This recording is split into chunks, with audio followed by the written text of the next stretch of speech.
ഓണത്തിന് കേന്ദ്രമന്ത്രി സുരേഷ് ഗോപിയുടെ ഓണാശംസകൾ തൃശൂരിലെ 3 ലക്ഷം വീടുകളിലേക്ക്. സ്ക്വാഡുകൾ തിരിഞ്ഞ് ഓരോ ഭവനങ്ങളിലേക്കും കേന്ദ്രമന്ത്രി സുരേഷ് ഗോപിയുടെ ആശംസകൾ എത്തുകയാണ്. BJP Thrissur city, north, south ജില്ലാ കമ്മിറ്റികളുടെ നേതൃത്വത്തിലാണ് കാർഡുകൾ വിതരണം നടത്തുന്നത്. വിശുദ്ധമായ തുമ്പപ്പൂവിന്റെ വെണ്ണ പോലെയാകട്ടെ ഈ പൊന്നോണവും നമ്മുടെ ബന്ധങ്ങളും. ഏവർക്കും പൊന്നോണത്തിന്റെ എല്ലാ നന്മകളും. കേന്ദ്രമന്ത്രി സുരേഷ് ഗോപിയുടെ ആശംസാ കാർഡുകൾ തൃശൂർ പാർലമെന്റ് മണ്ഡലത്തിലെ എല്ലാ വീടുകളിലേക്കും ഇങ്ങനെ എത്തുകയാണ്. BJP പ്രവർത്തകരുടെ നേതൃത്വത്തിലാണ് കേന്ദ്രമന്ത്രിയുടെ ആശംസാ കാർഡുകൾ തന്റെ മണ്ഡലത്തിലെ എല്ലാ വീടുകളിലേക്കും എത്തിക്കുന്നത്. തൃശൂർ പാർലമെന്റ് മണ്ഡലത്തിലെ 7 നിയോജക മണ്ഡലങ്ങളിലായി 3 ലക്ഷത്തോളം വീടുകളിലേക്കാണ് കാർഡുകൾ എത്തുന്നത്.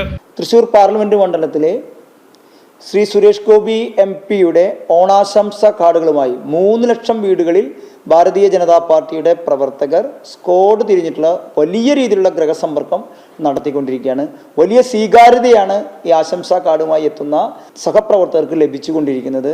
3 ലക്ഷം വീടുകൾ ഭാരതീയ ജനതാ പാർട്ടിയുടെ സഹപ്രവർത്തകർ കവർ ചെയ്യും. ഉത്രാടപ്പാച്ചിലിന് മുമ്പ് തന്നെ സഹപ്രവർത്തകർ സുരേഷ് ഏട്ടൻ്റെ ഓണാശംസാ കാർഡുകൾ എല്ലാ വീടുകളിലും എത്തിക്കും. ഇപ്പോൾ ഇറങ്ങിയ പ്രവർത്തകർ പറയുന്നതനുസരിച്ച് വലിയ സ്വീകാര്യതയാണ് ഓണാശംസ സന്ദേശത്തിന് ലഭിച്ചുകൊണ്ടിരിക്കുന്നത്. വലിയ ആവേശപൂർവ്വം ഓണാശംസ കാർഡുകൾ ജനങ്ങൾ ഏറ്റെടുക്കുന്നു. ഓണക്കാല തിരക്കുകൾ ഉണ്ടെങ്കിലും അതെല്ലാം മറന്നാണ് പ്രവർത്തകർ ഓരോ വീടുകളിലേക്കും കേന്ദ്രമന്ത്രിയുടെ ആശംസാ കാർഡുകൾ എത്തിച്ചുകൊണ്ടിരിക്കുന്നത്. ക്രിസ്മസ് നാളുകളിൽ ക്രിസ്മസ് സന്ദേശങ്ങളും ഇപ്പോൾ ഓണനാളിൽ ഓണാശംസകളും. ആഘോഷങ്ങൾക്കപ്പുറം ജനകീയ വിഷയങ്ങളിൽ ഇടപെട്ട് കേന്ദ്രമന്ത്രി സുരേഷ് ഗോപിയും മുന്നോട്ട്.